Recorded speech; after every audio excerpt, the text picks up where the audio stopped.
In order to qualify for the continuing legal education or the continuing education units, depending on what you call them in your industry, you must watch the entire 2-day conference, as well as watch the Erasing Family documentary film, which you can watch for free on YouTube, Tubi, or if you go to erasingfamily.org, you can also watch it there for free as well.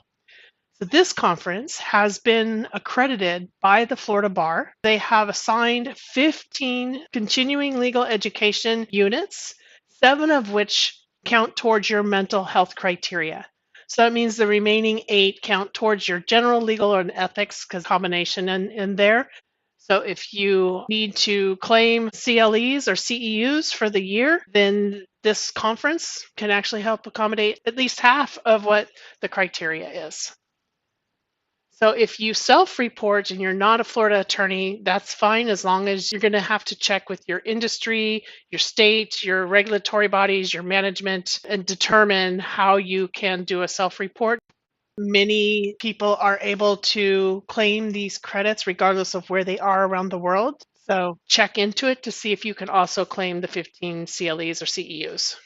Once you have completed watching the entire 2-day conference videos and the Erasing Family documentary film, send an email to info@thriverspeak.com and we will send you a certificate of course completion.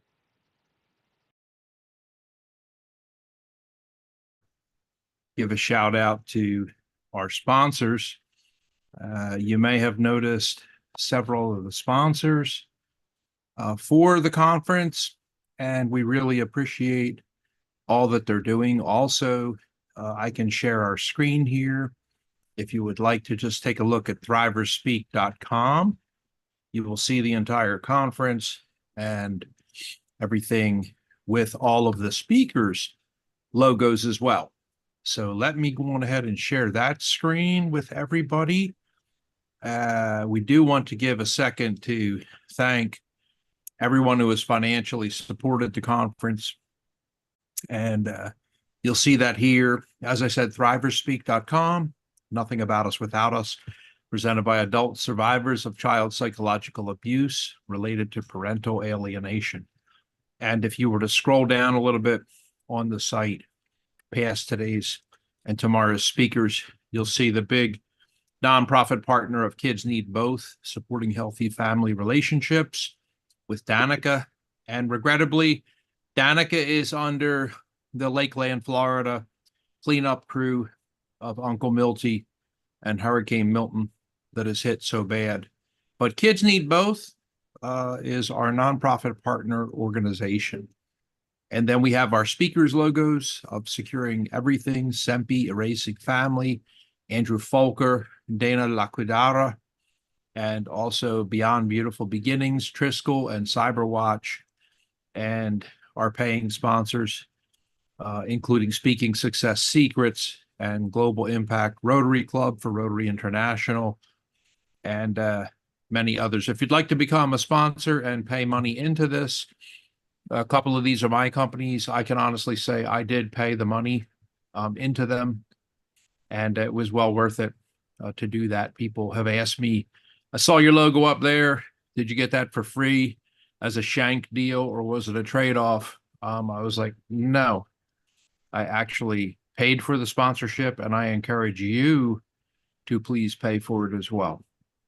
And yes, I think next year we will be in Australia, and then possibly come back to Tampa the year after, possibly. A couple of different packages you can join in on: the diamonds, the ruby, the sapphire, the emerald, and the big pink diamonds, $100,000 package. We're trying to grow this, obviously. These things cost a lot of money. The staging, the spotlights, the microphones, the camera systems, the Jumbotron, the breakout rooms, the coffee cart. You just try hosting a conference and you'll get a good taste of why they want $800 for a coffee cart, and you start adding muffins to it or cookies and things like that, and you're going to be at $1,500 with Marriott. So things in life are not free. And Jeff Imrie is also offering a commissioned angel wings sculpture And we've got a lot of other great deals here that you could come in on for PR marketing, social media, signage, physical security needs. We do have people that show up like today who, and you'll see that here. As I said, thriverspeak.com, nothing about us without us, presented by adult survivors of child psychological abuse related to parental alienation. And if you were to scroll down a little bit on the site, past today's and tomorrow's speakers, you'll see the big nonprofit partner of Kids Need Both, supporting healthy family relationships with Danica.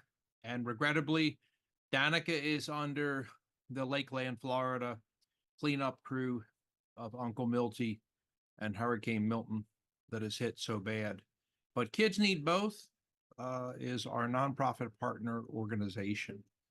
And then we have our speakers logos of Securing Everything, Sempi, Erasing Family, Andrew Folker, Dana Laquidara, and also Beyond Beautiful Beginnings, Triskel, and Cyberwatch, and our paying sponsors, including Speaking Success Secrets and Global Impact Rotary Club for Rotary International, and many others. If you'd like to become a sponsor and pay money into this, a couple of these are my companies. I can honestly say I did pay the money into them, and it was well worth it to do that. People have asked me, I saw your logo up there.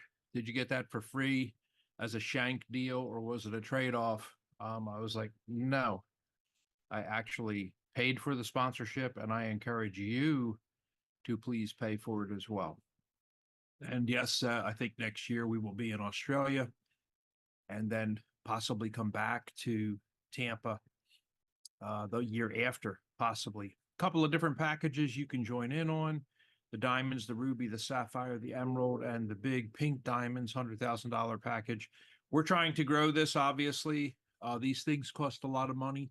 The staging, the spotlights, the microphones, the camera systems, the jumbotron, the breakout rooms, the coffee cart. You just try hosting a conference and you'll get a good taste of why they want $800 for a coffee cart, and you start adding muffins to it or cookies and things like that, and you're going to be at $1,500 with Marriott. So things in life are not free. And Jeff Imrie is also offering a commissioned angel wings sculpture. And we've got a lot of other great deals here that you could come in on for PR marketing, social media, signage, physical security needs. We do have people that show up like today who are not welcomed, and they're being followed and harassed, and there are people that do not appreciate them speaking out. So I think one of our initial speakers, the doctor, she mentioned that she's going to get a lot of backblast for doing what she did today, and she's just pretty much waiting on receiving that. So not a whole lot of fun to look forward to. Jean Marie, if it's okay with you, do you think we should go on now then into Dr. Craig Childress? I do. I was just waiting to make sure Dawn was fine with it. I'm good. I think we had a wonderful little break there, Marty. Thank you so much for giving a shout out. Yep, I'm good with it. Answers. Oh, yay, Dawn, you're here. Hello. Yeah, I'm still here, but yeah, I think we're good to transition. All right, well then let's do it without further ado. Immediately, Dr. Childress is going to be next. And we have a welcome screen for him, just like we do anybody else. So Dr. Childress is a licensed clinical psychologist. He was on earlier this morning and presented to us a welcome as an ally to the conference. So nice of him to do that. And he is a clinical psychologist and ally of the conference. He specifically works in the clinical child and family therapy field. Attached pathology in childhood is a specialty of his. Child abuse and complex trauma situations, delusional and thought disorder pathology, very important areas that he works in. The parent, child, and marital conflict area, ADHD, oppositional defiance, conduct problems for children, and then autism spectrum pathology, as well as early childhood mental health, where he's working in there between the ages of 0 and 5 years old. And finally, court-involved family conflicts surrounding divorce and the problems associated with that. I think we have heard a lot today about family court across the world, Jean Marie, from Australia to now Canada, to Ireland, and the church and the controls that some of these facilities have in the world, depending on the country you're in. It seemed like we've heard a lot of that, don't you think?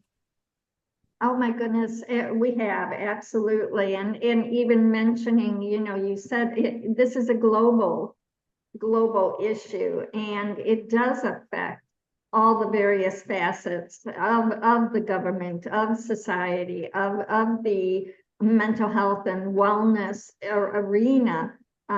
Even one of our speakers had mentioned the Hogue.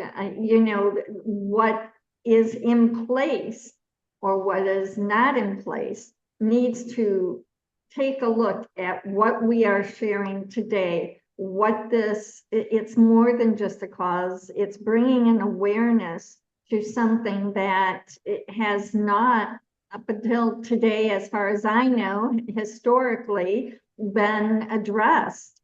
And we are making and wanting to make this truly a day, not only mental health and wellness, but to acknowledge that parent alienation and child psychological abuse is impacted in so many ways throughout our world. And Dr. Childress truly can speak to this, bar none, with his competencies, knowledge, skills, and experience. And yeah, even it was amazing to hear the Royal Canadian Mounted Police need to, oh my God, yes, do some changes. So I don't think people are dreaming this stuff up when they're talking about what they experience in Australia, Ireland, or the United States. We're hearing it from Canada. It does seem to be, like was said, when you look at any group of human beings, you're really looking at the whole human race. We are, and I think, and not to interrupt, Marty, but I think what sticks out in my mind as well is we're speaking about, it doesn't matter what economic level you are at. And this is across the board. It's not just poverty in a sense. I mean, we're looking to the wealthy. It affects all, that's all, and it's about, and as Dawn could speak to this so eloquently too, more than anybody as well, the identity. I'm hearing that over and over in so many levels, people needing to know that what has been done to them does not define them. Am I saying that correctly, Dawn? I think so. Absolutely. Yeah. And I think tomorrow's speeches, mine and Marty's included, will touch on exactly what you just said. I say that nobody is immune to this. It's not, there's no prejudice in who experiences child psychological abuse. It can be from the farmhouse to the White House. So it could be around the world. It can be dignitaries. It doesn't have any kind of like criteria of who can be affected by this. And so we'll talk more about that in tomorrow's speeches too. So want to make sure everybody comes back tomorrow for even more powerful, well, not more powerful, but more powerful stories. Yeah, stories. Well, let me put Dr. Childress on. I think I'm getting a phone call from the tree horticulturist company from our Hurricane Helene. So this is the perfect time. I will put this video on and maybe meet with the tree expert. We even have some trees that flew through the air up into other trees. So it's pretty amazing. So let me share that now. Hello, I'm Dr. Childress. The first annual conference for the now adult children of child abuse in the family courts. It's quite a long name. It'll shorten over the course of time, I'm sure. But this conference is the voice of the now adult children who have survived the family courts and excessive family conflict in their development. And so this is a wonderful milestone in the development of healing for trauma for both the parents and the historical trauma, as well as the children going forward, to begin to get the authentic voice of the children returning, even if it's now in the adult survivors of this pathology, the problem. And I would just want to start by noting there's a difference in terminology between mine, which I call them survivors, and their own self-identification as thrivers. And I would support that. I would agree with that, that there's a tremendous potential for the now adult survivors to actually turn this into I wouldn't say a positive necessarily, but thriving in the face of the challenges that they faced.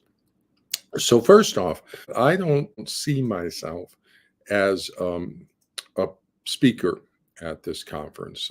I'm not a participant because I'm not a adult survivor of the family courts. I'm a professional who works in the family courts.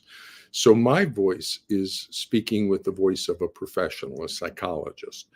And that's, while valuable and important, we need to be here because this is child abuse and trauma, that's not the most important voice. The most important voice is that of the child, the authentic voice of the child, and helping the child to adults at whatever phase recover that authentic voice and discover and find that and begin to live into their authenticity, as opposed to the living for another person, satisfying the needs of someone else.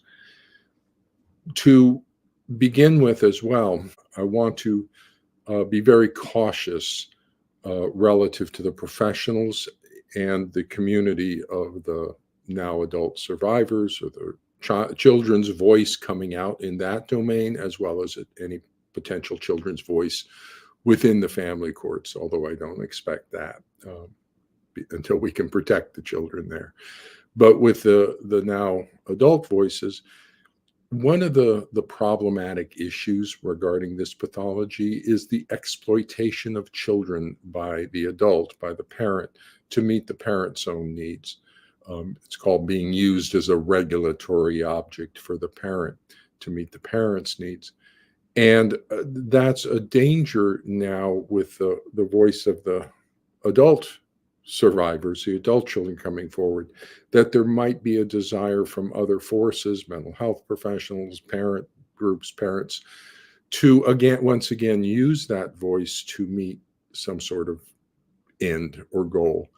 And that shouldn't be.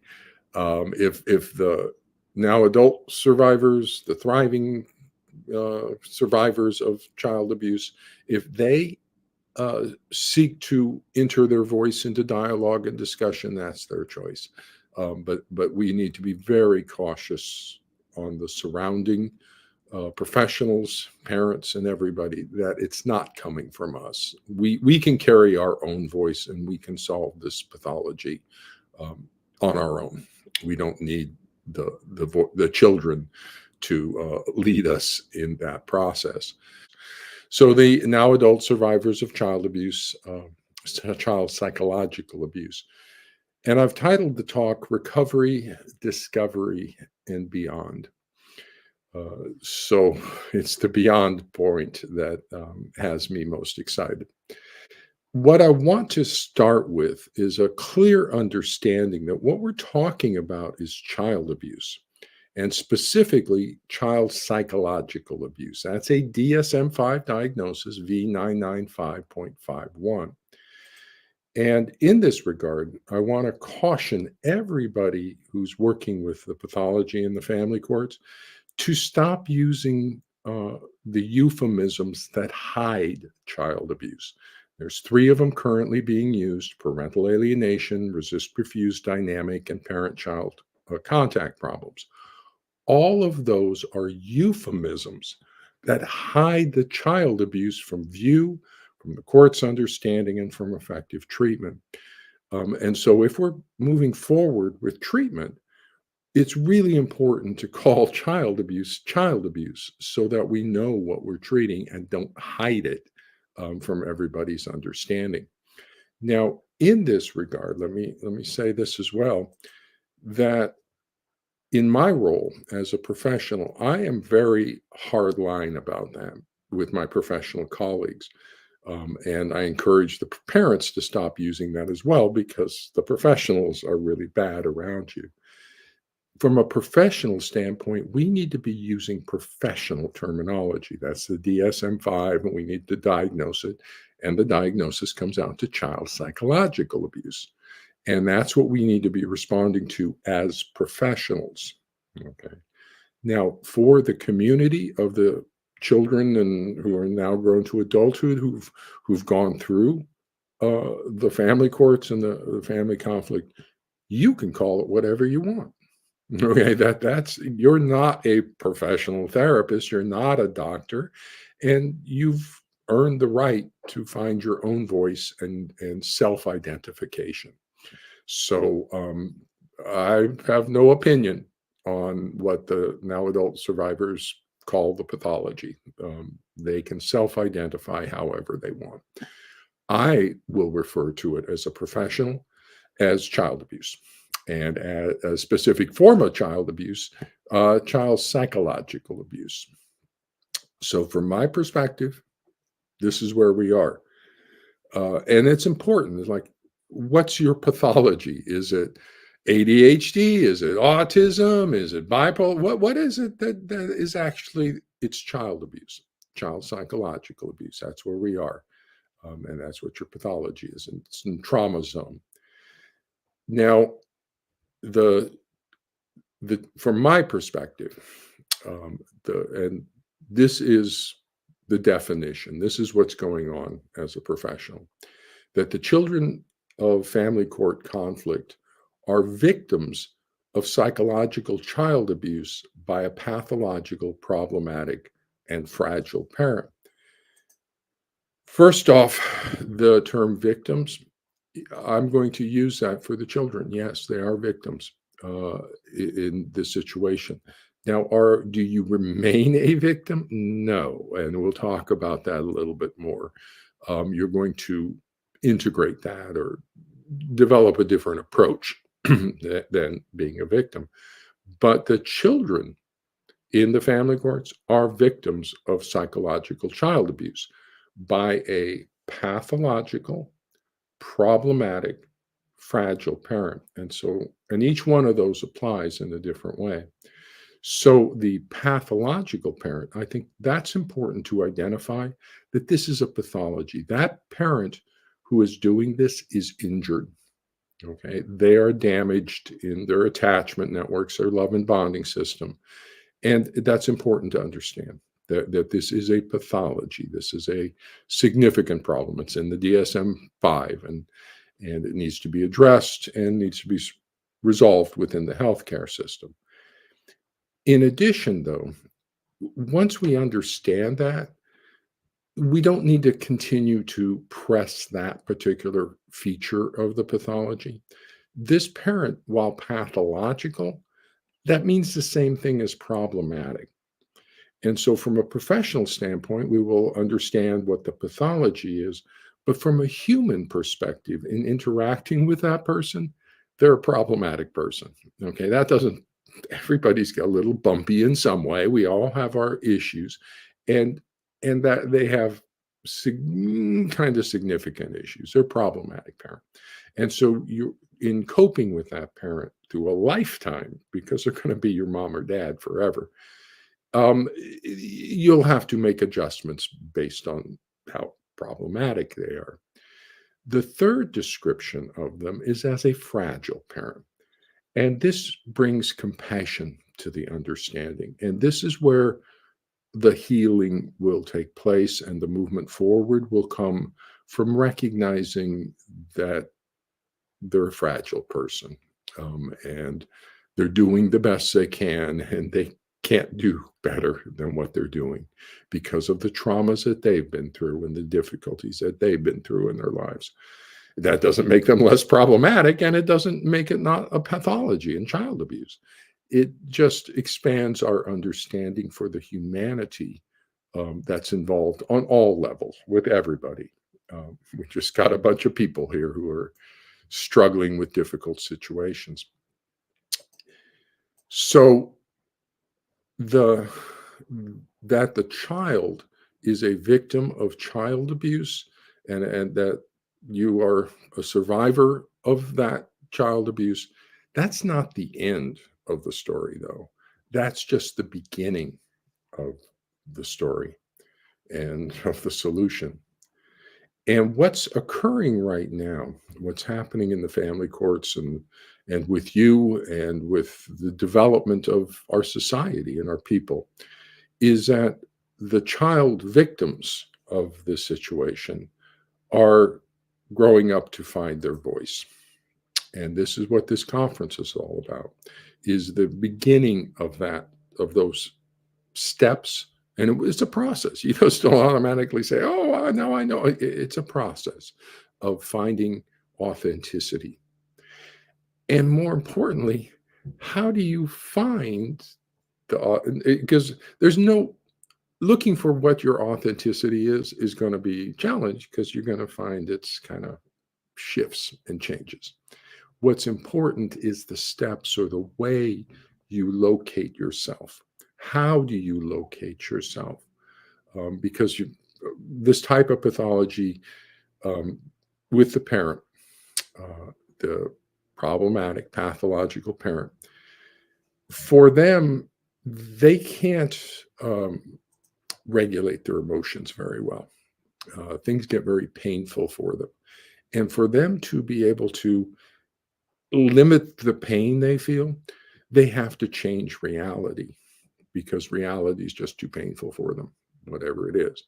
So they need to adjust things to their better liking. And so if they need the sky to be red, they simply say it's red.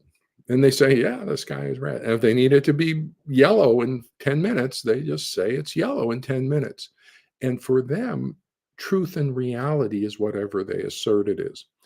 Now, that's very hard for anybody who lives with them, particularly a child who looks up in the sky and says, oh, what a pretty blue sky. And the parent says, that's not blue, that's red. The child goes, whoa, what do you mean, red? Okay. Next time the child goes, whoa, what a pretty red sky. And the parent says, that's not red, it's yellow. The child goes, whoa. The next time the child looks up at the sky and says, that's a pretty, and then they'd search for the cues. Is it red? Is it blue? Is it green? What is the sky? And they have to be told what the sky is by the parent. And that's where the parent uses the child as a regulatory object. The child is taking care of the parents rather than the parent validating the child's experience. And so with that, though, the sky, the sky is not changeable. Okay. The sky is what it is. And it's not, whether it's red or blue or yellow or green is not the issue. It's how do you find that for yourself? Well, you look up at the sky and see it. Okay. And it's that process of finding for yourself what the truth is, rather than being told by everybody. So the sky's not blue because I say it is. You can look up and see it is. And so that's the process that's occurring with the child abuse victims of the situation.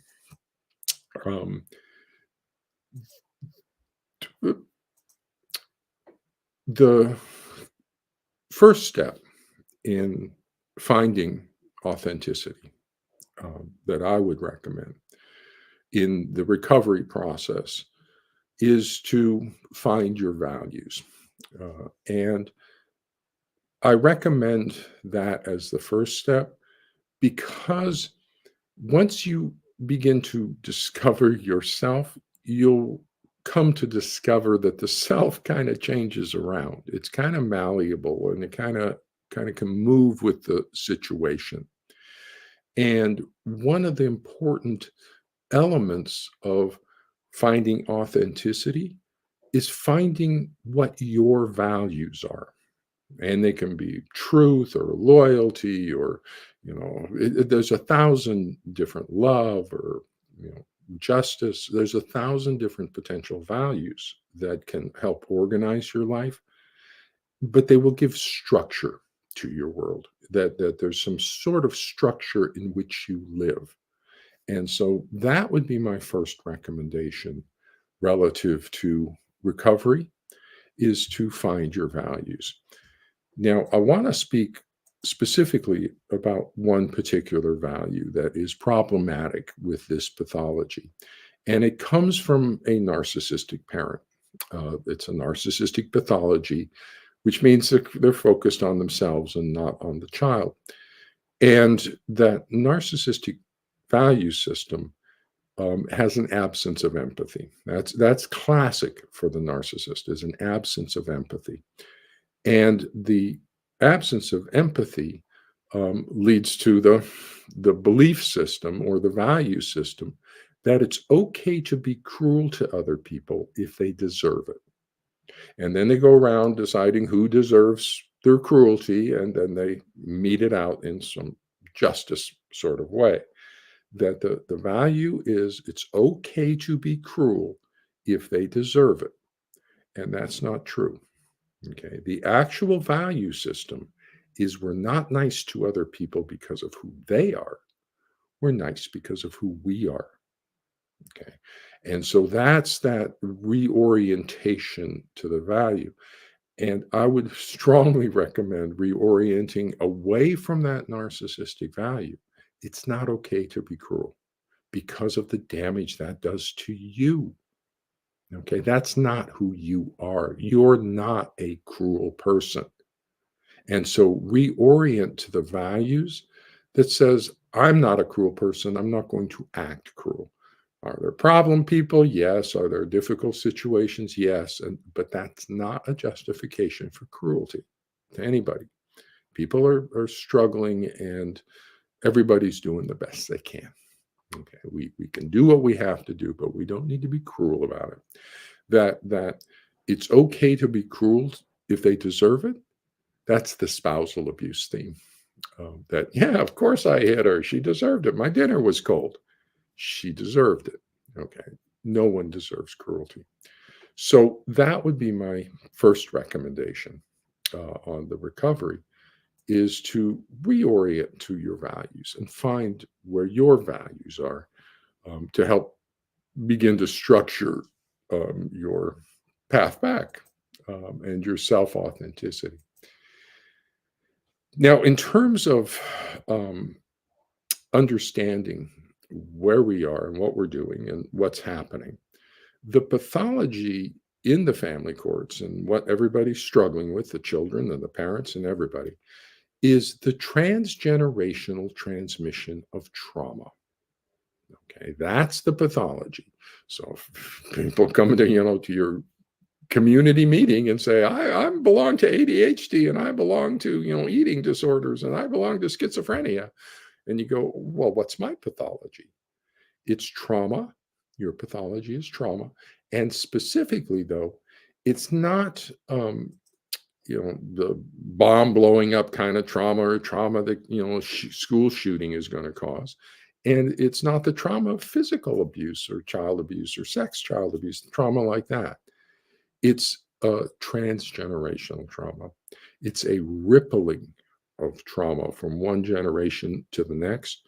And so the parents and the parents' parents, and there are the ones who experienced the nasty stuff, the real traumatic kinds of things, the abuse levels, and that distorted their parenting.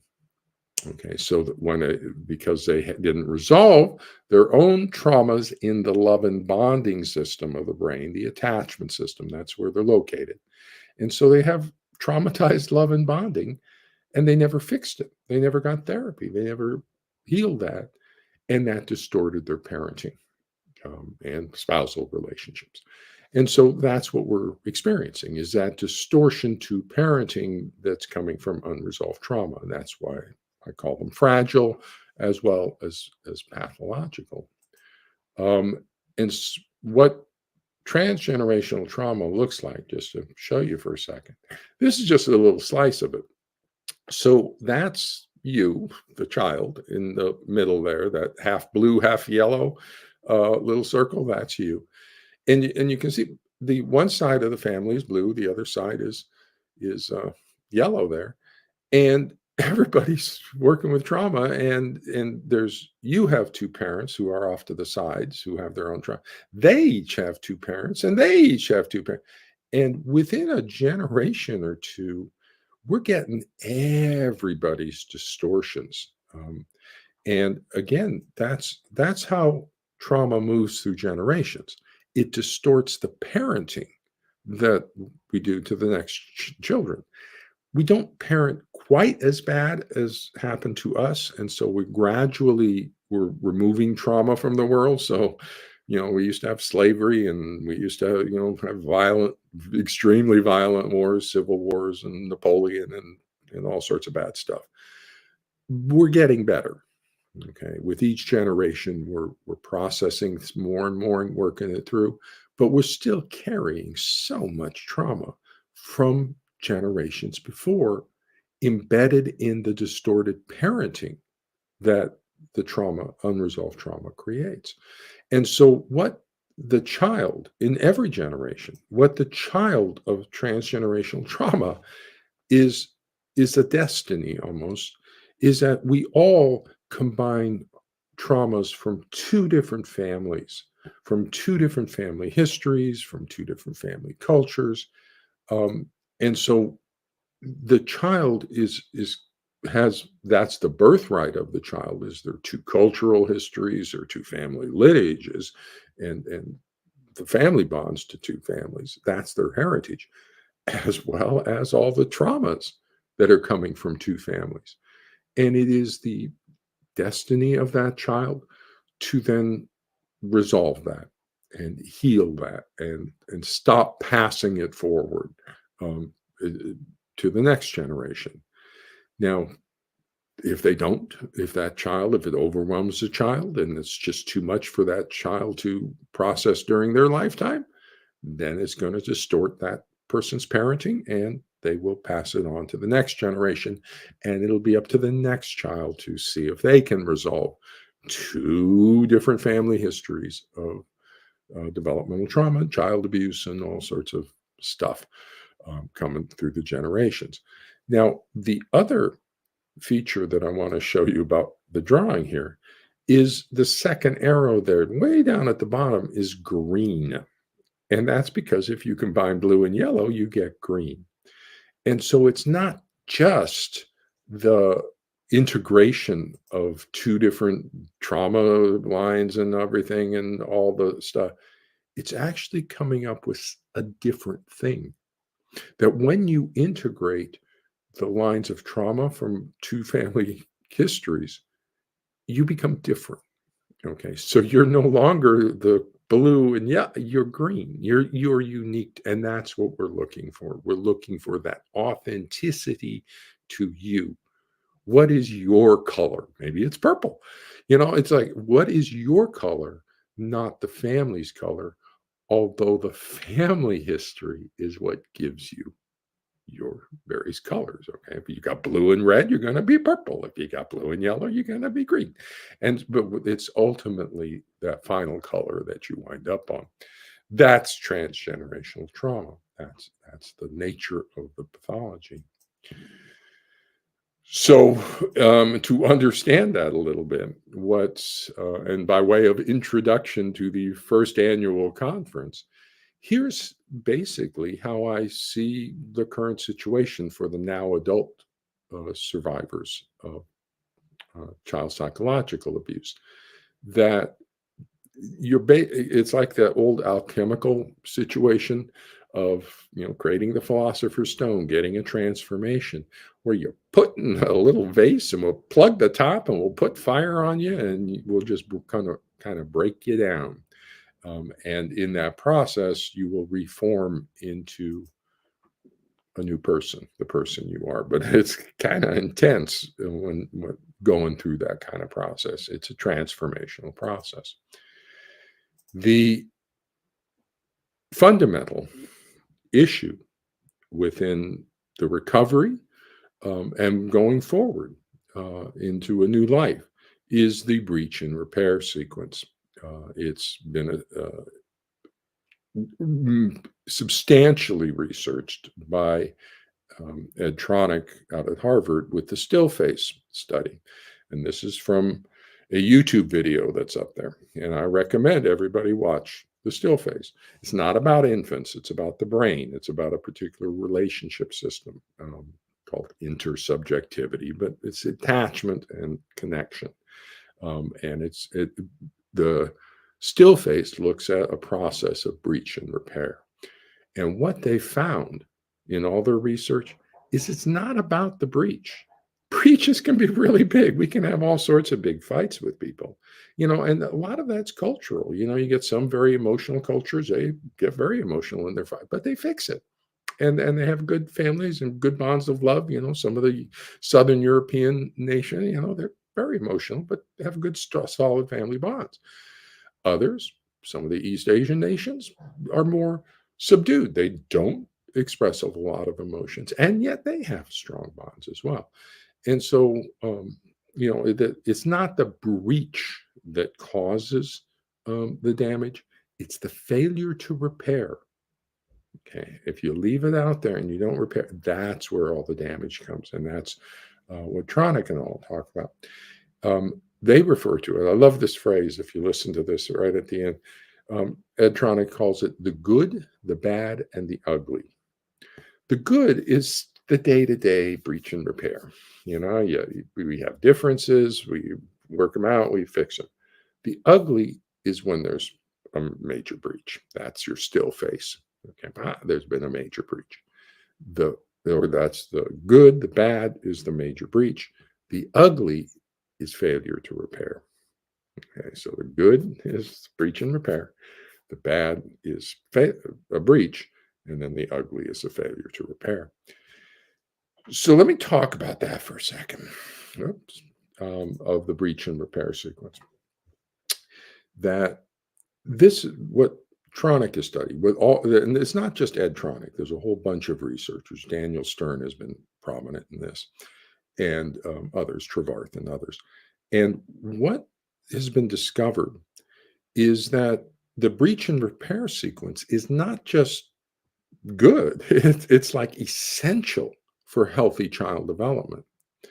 And what it is that the child is going to encounter situations that they can't manage on their own.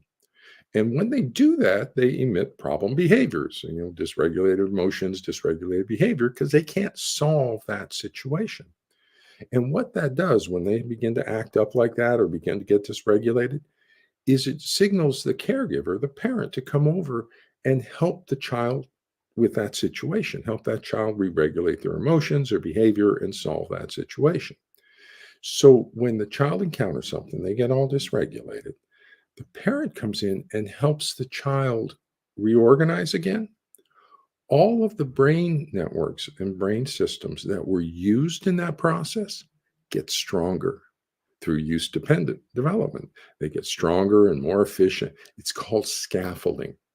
And so that parent is coming over and helping the child develop the ability to re-regulate themselves because they're helping that child go from a dysregulated state to and so that breach and repair sequence is vital to healthy development, to develop thickness in the relationship, emotional self-regulation, a lot of stuff. If you don't get that, you get very fragile children that they get off and they can't repair. And that's what we have in the family courts. We get kids who can't repair because they're not being taught that crucial component of a breach and repair sequence of all relationships. So when they get in their own marriage and they get a fight, they're going to separate. They get emotional cutoffs. And so the fundamental issue is about the repair of relationships. And here's what Tronick and Gold in their book, Power of Discord, and I recommend everybody get Power of Discord. And this is where they talk about the breach and repair sequence. And here's a couple of statements from them. That repair is where the action is. We came to recognize that repair is the crux of human interactions. Repair leads to a feeling of pleasure, trust, and security. The implicit knowledge that I can overcome problems. Furthermore, repair teaches a critical life lesson. The negative feelings that arise from a mismatch can be changed into positive feelings when two people subsequently achieve a match. One doesn't have to get stuck in the negative feeling state. Okay. And that's a critical component of that breach and repair sequence. And it's a repair sequence. So we always want to repair. Now, how do we do that? How do we repair the relationship? Well, watch how it's done in the still face. What happens in the still face, you'll see, the breach is caused by what's called an empathic failure. Okay, that it feels really good to be one person and doing all this, but we're not one person, we're two people. So at some point, there's going to be an empathic failure by one person or the other. A little empathic failure, and that's going to create the breach. And when that happens, there'll be a little pop of angry and, ow, that hurts because it feels so good to be intimate and understood. And then you didn't understand me. And there's been an empathic failure. And so that's the still face, is the empathic failure. So mom and the child are, interacting, and you can watch the multiple quick breach and repair sequences. Child breaks and then gets back, and they're just having normal kind of stuff going on. Then the mother creates the breach. She goes still face. That's the empathic failure. And then you see the child try all sorts of ways to get her back. Come on, he tries to get her back. He's trying to figure out what's going on. And that's the motivation of the child. They always want to bond to the parent, figure out what's going on. The child doesn't say, you're a bad parent, I'm going to reject you. No, the child's trying to figure out and trying to reestablish that bond to the mom. And the mom stays still face.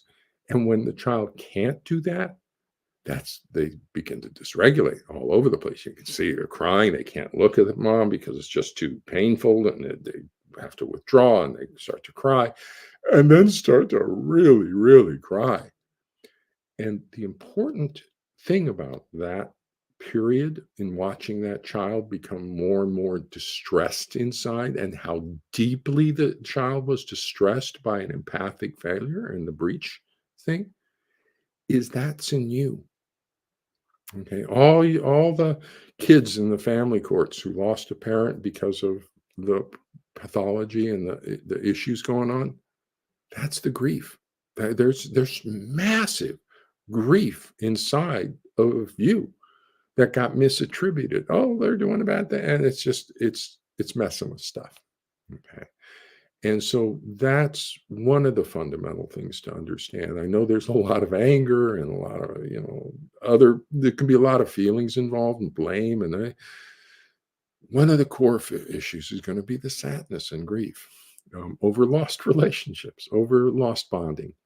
And so there's grief counseling, or grief part of the recovery is going to be a feature of this, just because that's what happens when there's a breach. The thing to recognize, though, with that too, on the breach and repair, is how they repaired. How on the still face, it's so simple. The mom just applied empathy. She just stopped the still face and came back in. And you'll notice when she comes back and joins with the child, she doesn't try to make the child happy. Oh, come on, out of your sadness. No, she joins on the sadness. She shows empathy, and she starts to nurture the child's sadness. And look how fast the child gets back. When we apply empathy, that's what fixes it. And so it's actually breach and repair is pretty simple. There's a breach, empathic failure. How do you fix it? Empathy. But you need empathy going from one side to the other, and everybody's calling for empathy when it happens. You need to understand me, or you need to understand me. We just do it in sequences. Understand them first, then understand them, then understand them. And we apply empathy back and forth, and that brings everything in and solves the situation. So that's the breach and repair sequence. It's standard, it's healthy, it's good. We don't mind breaches. They are good things. We just need to fix them. And there's ways to do that. So let's see. The issue with empathy, there's wonderful research by Moore and Silvern on child abuse and outcomes for sex abuse and physical abuse, children who were abused. But it looked at the outcomes based on whether there was parental empathy or the absence of parental empathy. So you have child abuse with empathy, parental empathy, or without empathy. So the child abuse was done by somebody else, but they got parental empathy, or the child abuse was by them and there's no empathy. And what they found was in the research that those are one and the same thing. Okay, that all the damage was caused by the child abuse, or all the damage was caused by the failure of empathy. That when you look at the data, both of those account for the outcomes. If you were abused and you got parental empathy, and there was empathy given to you, even as an abuse victim, your outcomes were normal. You were okay. You didn't have bad outcomes. If you were abused and there was no parental empathy for the abuse, that's when you get the bad outcomes. So one feature, just to understand, is that the absence of empathy, that's what this study shows, is in itself traumatic. Okay. Now, the narcissistic personality that's one of the prime symptom features, is the absence of empathy.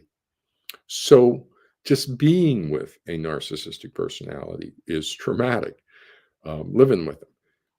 And what happens for the kids in this situation is the parent's kind of fragile. They can collapse into very angry or very anxious or very sad states.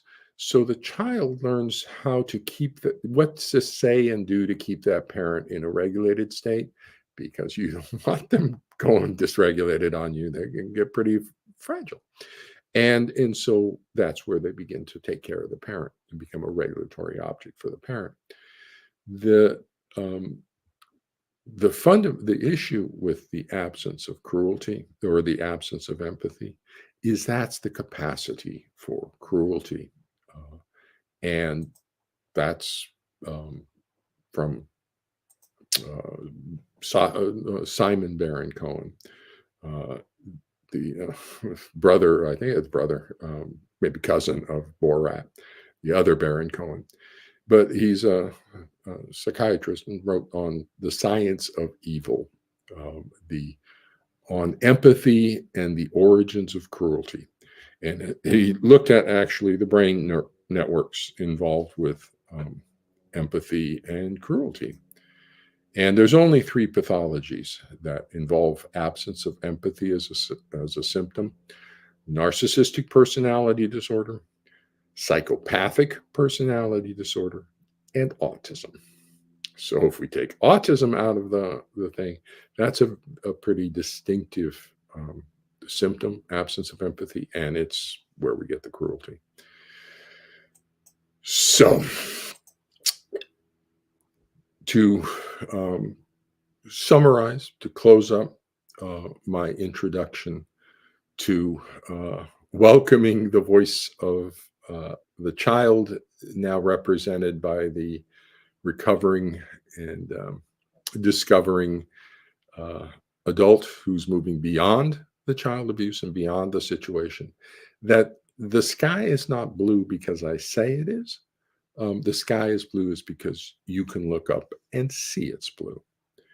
And so that's the concern or the issue from my side, is I want to kind of stay away, and allow the community, the voice of people who have shared that experience to come together in that shared empathy, for what it was like. And if you have different voices within their community, that's fine. That's totally fine. The breach is great. Okay. You just fix it. How do you fix it? Empathy. Okay. And that's a good process, learning to fix things like this. One of the features, because you're in trauma pathology, it has characteristics associated with it. One of the characteristics of trauma pathology is it adds the word extreme to every symptom. Extreme anger, rage, extreme sadness, suicidality, extreme anxiety, panic. And so anytime you have the word extreme on a symptom, you're in trauma world. And with trauma, it's a scary. It's like, there's a danger. And so you're in anxious. It's a high anxiety world. Everybody goes up, high arousal, brain gets, PTSD, it gets traumatized with bomb blasts or whatever. And so everybody goes up, and anxiety is very contagious. Oh, in a social group, we're like herd animals. If somebody sees a predator, we all go, oh my goodness. It's like, and so anxious is very contagious within our social group.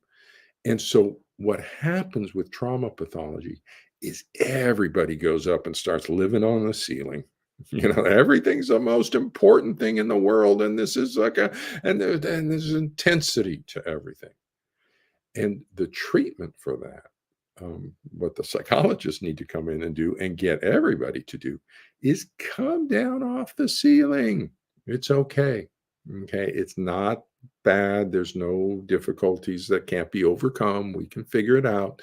And to bring that anxiety down, to bring the arousal down, bring the extremity down, and move towards solutions. Just what's the solution? Not the problem. You can talk forever about what the problem is. What's the solution for it? How do we fix that situation? So with that, I'm going to close my welcoming talk today, to the first annual conference for the voice of the now adult survivors and thrivers of family court child abuse and trauma, from the family court conflict. One more thing, somebody say about survivors and thrivers kind of situation. One of the organizers, one of the speakers you'll be hearing, is from Dr. Elise Price Tobler, and in Australia. And she is an excellent example of how psychological child abuse can actually, it doesn't need to crush you. Let's put it that way. I wouldn't say it's a good thing, but it doesn't need to be crushing and can actually be growth promoting. So she came out of, her stories came out of a very severe type of this pathology. There's two versions. One is your classic version in the family courts of the custody come. The second is abduction. Okay, when you get child abduction, same pathology, but it's at a different intensity level and different damages going on with that. And so she came out of that, and has gotten a doctorate degree and is continuing to succeed and thrive in her world once she got her feet back under her. So I think that's a very insightful approach into understanding that this is not just about recovery from the trauma or discovering your authenticity. It's actually beyond that. It's like, what do you do then?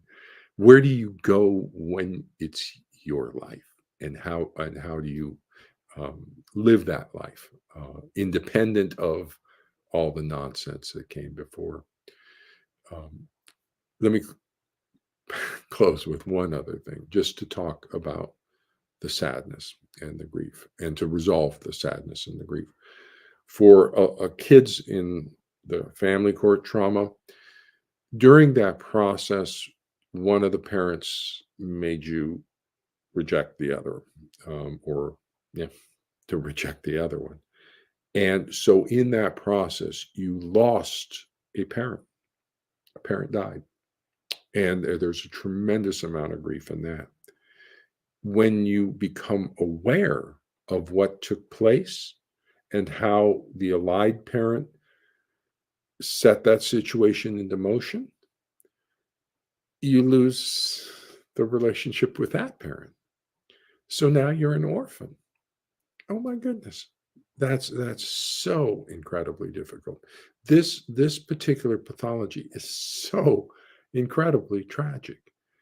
And as you move forward into the beyond phase, I'm going to encourage you to heal that, going back into the transgenerational trauma so that it doesn't move to the next generation. You have two parents, mom and dad. You will always have mom and dad. Both of them are bumpy because everybody's bumpy. That's a breach and repair. One of them is particularly fragile from their history of trauma, and that's to move through.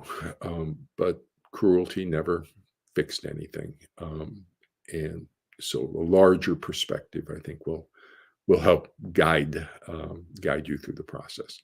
So with that, good luck, everybody. I look forward to hearing all the talks and experiences of everybody coming out and coming forward with your experiences. So take care. Patty, my goodness, Dawn. Here I am. Yay, beautiful Dawn. She made it. Nothing will stop I us. made it. Oh my Oh my gosh. God. And right at the best time, the whole conference has been best, but Dr. Childress, he was just so eloquent, so I know, I wish he was here because, man, we could ask him so many questions. I know, right? But look at, this is so unusual. My voice, excuse me. Oh my goodness. Hey, Mouse. This was such value driven, and to have him share so many precious pearls of wisdom. And I truly say that from the heart, for not only the healing of the children, but the parents and the generations and the future. He gave so many excellent points. One, I'll start off and then I'll let you two take it, but the break and repair and the scaffolding, and then talking about the thrivers and the empathy, the importance of empathy, and how key is that? That is the key that is missing in a narcissist. And I mean, there was so much I've not heard before. So I truly embrace the fact that he took the time to come and was here. So thank you. Go ahead. It is such, it's such a gift for him to do that for us. I totally appreciate, I can't even express how much I appreciate that he came to be a small part of our big movement, and that he supports us as an ally. And what he's saying is that he doesn't want to be our voice. So while you heard him say, I'm not a speaker, I'm not in this community. What he's saying is they are finding their way and I'm not going to speak for them. So it's so powerful for him to validate us and support us and help us just be who we need to be, that authentic voice of the child. So I'm very appreciative that he was here, that he shares some of those things, because everything he says is spot on. I identify with so much of what he says and shares. If you look at any of his research or his pamphlets that Elise was talking about earlier this morning, if you look at his ABPA, the models, all of that stuff is really easy to look at and say, okay, this I understand. I can actually understand this. And that to me was what was very important in learning to understand from that psychological perspective of what happened. What happened to me? That was my question. So he identifies that. He basically tells, this is how it happened. And Right. it's a beautiful way that he portrayed that and displayed it on the screen for us to kind of visualize it. Yeah, Yeah. and it was like he validated it. He Mhm. validated He validated it. Yeah. what you were feeling and thinking. Yeah. And one thing that I loved is his analogy with, or the story with the child looking up at the sky and identifying the color and being told no and being told no again. And so Yep. you could see why then how the child is going to go into their shell and wants to please you or please the parent or Yeah. grandparent, whichever it is, and how he speaks. Yeah, and you heard him say, yeah, definitely. You heard him say about how the child then tries to go into pleasing mode. And I was just sitting here in the background thinking, oh my gosh, I went into mom's mad. What kind of chores can I do? I made coupon books. I'll give you free hugs, or I'll cook dinner, I'll do dishes, I'll wash the car, or I'll go buy her a gift. And those were my way of regulating my parent. So I had to turn into this regulating, not a master, but just you have to learn the skill to Yeah. preserve and be, make sure you're safe. So that is absolutely, when he talks about that, it just makes me think, Wow. yes, absolutely. Wow. Absolutely. Wow. And now I don't have to buy Patty. gifts because I can let someone else regulate themselves. Oh, 1,000%. No, and my heart goes out truly, truly. And again, Dr. Elise and Dr. Childress, you two are just amazing people. And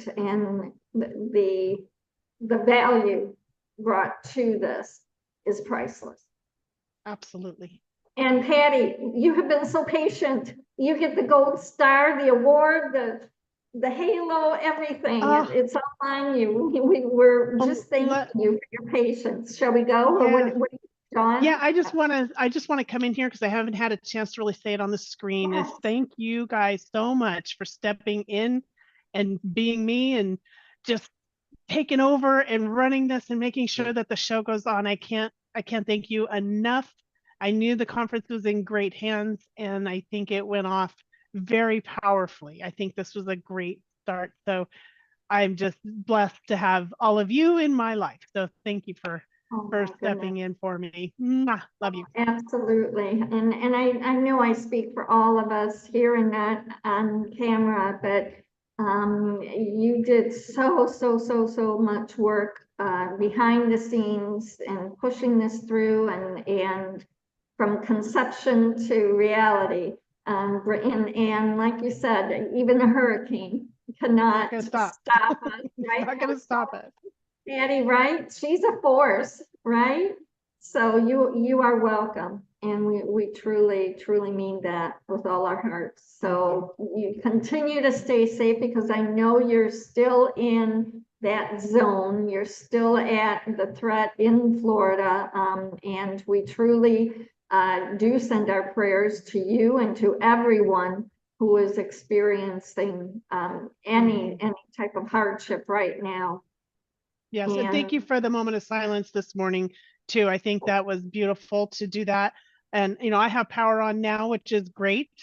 We still have some cleanup to do. We lost shingles off of our roof, so we're going to have to contact people to have things repaired. But luckily, trees fell away from houses and not on houses in our area. And I pray and hope everybody else south of us, I have family south of us too, that they're safe and that they can recover quickly. Oh, our prayers